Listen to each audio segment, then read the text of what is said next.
Yuzataqalim menga Ko'chkarov Yakov Niyozbayevich, YTT. Bo'yicha telefon qilyotgandim. Xo'sh. To'g'ri tushdimmi? Kim o'zi bu? Mikrokredit bankdan telefon qilyapmiz.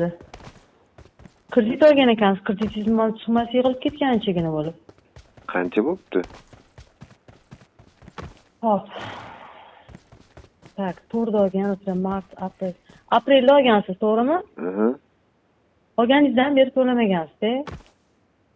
O'shanda hozir 2 million 200 ming, shu yerda 313 ming. 3 million. 2 million 600 ming atrofida to'lab ketishingiz kerak. Xatga borishim kerak shunda?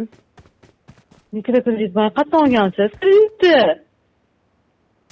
Men yaqinda aniq bo'ldi, xotiram sal susayganda o'shanda davolandim. Mikrokredit bank, mana Raygas ko'chadagi bankimizni bilasizmi? Kelesi filialimizni. Raygas ko'chadagi. Raygasdan pastroqqa tushganda 200 metrcha bankimiz bor, mikrokredit bank, Kelesi filiali. Parkentdami?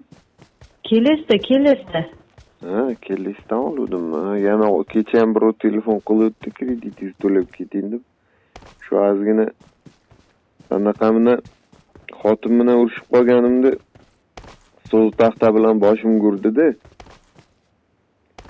O'shanga ozgina xotira ketib qolgan. O'zingiz qayerda turasiz? Men o'zim to'g'risi qayerda turishim ham hozir esimda yo'q. Men og'ir jarohat olib banksada yotibman-da. Qaysi bankda yotibsiz? Hozir qaysi bank? Zhikovskiyda ekanman. Hozir endi sizni nomingizdan kim to'lab keta oladi? Kreditingiz ham ancha yig'ilib qolgan. Bizga gap eshitamiz, ogohlantirishga chiqaryapti xatlar. Mana. Agar to'lanmasa siz ko'rishinglar deb bo'lish. Nima deb? Kim edingiz siz?